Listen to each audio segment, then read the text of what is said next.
Dari tokoh pilihan Tempo 2021, kita belajar pentingnya solidaritas. Perlu penanganan dramatis untuk sistem kesehatan masyarakat. Saya Nana Rizky, inilah Opini Tempo.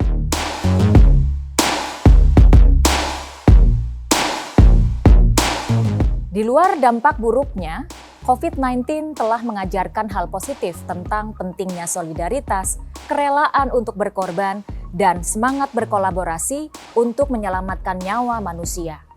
Semangat itulah yang terus dinyalakan oleh para pahlawan vaksin pilihan majalah Tempo di penghujung tahun ini. Mereka berjuang tidak untuk mendapatkan pujian, apalagi mendapatkan keuntungan pribadi. Mereka menuruti panggilan hati nurani dengan satu keyakinan. Hanya dengan vaksinasi massal, Indonesia dan dunia dapat lebih cepat mengatasi pandemi. Spirit serta keyakinan ini penting di tengah masyarakat yang banyak menolak vaksinasi karena disinformasi ataupun kurangnya literasi. Di antara para pahlawan pilihan majalah ini, ada peneliti yang bekerja di laboratorium untuk mengembangkan bibit vaksin. Ada pula ahli yang mempertaruhkan reputasi dan keselamatan orang lain ketika melakukan uji klinis vaksin. Lalu, ada dokter dan relawan yang bersusah payah membujuk dan menjemput orang untuk divaksin hingga ke pedalaman.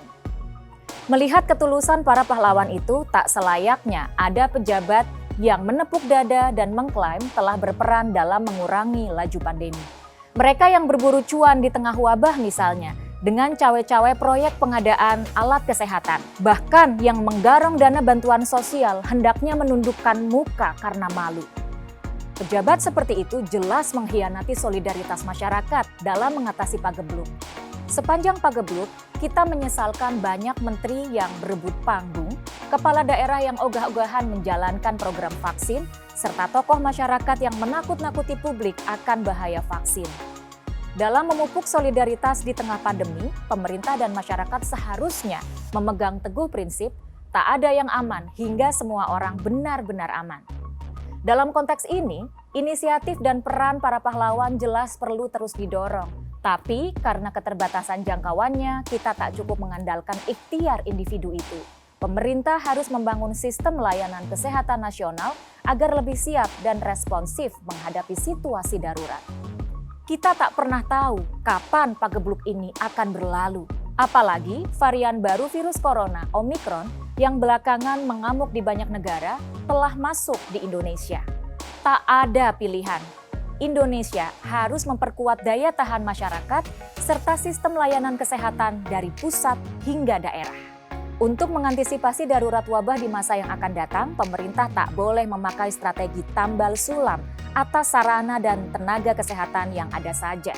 Di samping membangun fasilitas rumah sakit dan menyiapkan lebih banyak tenaga kesehatan, pemerintah juga harus serius membangun sistem pemantauan, peringatan dini, serta pusat data dan informasi pandemi. Hanya dengan cara itu, kita bisa memastikan semua lapisan masyarakat termasuk kalangan marginal bisa mengakses layanan kesehatan yang memadai. Kemampuan untuk mengatasi pandemi di masa mendatang tidak bisa dimiliki jika kita hanya memilih kesadaran episodik.